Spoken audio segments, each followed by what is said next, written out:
আমরা প্রায়ই একটি কথা শুনে থাকি, শিক্ষার জন্য প্রয়োজনে চীন দেশে যাও। অনেকে এটাকে হাদিস মনে করেন, কিন্তু আসল সত্যটা কি?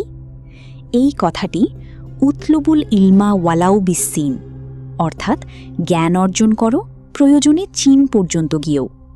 এটি কিছু গ্রন্থে উল্লেখ থাকলেও বিখ্যাত মুহাদ্দিসগণ এটিকে সহি হাদিস হিসেবে গ্রহণ করেননি।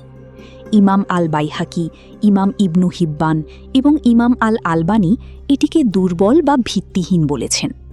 তাহলে কি ইসলামে জ্ঞান অর্জনের গুরুত্ব নেই? অবশ্যই আছে, বরং অত্যন্ত গুরুত্বপূর্ণ। নবী সাল্লাল্লাহু আলাইহি ওয়াসাল্লাম বলেছেন, জ্ঞান অর্জন করা প্রত্যেক মুসলিমের উপর ফরজ। অর্থাৎ চীন দেশে যাও অংশটি সহি না হলেও এর ভেতরের বার্তা, জ্ঞান অর্জনের জন্য চেষ্টা করা, দূরে গেলেও শেখা, এটি ইসলামের মূল শিক্ষার সাথেই মিল রাখে।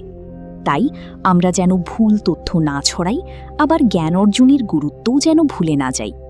সত্য জানি, সত্য বলি, আর জ্ঞান অর্জনে এগিয়ে যাই।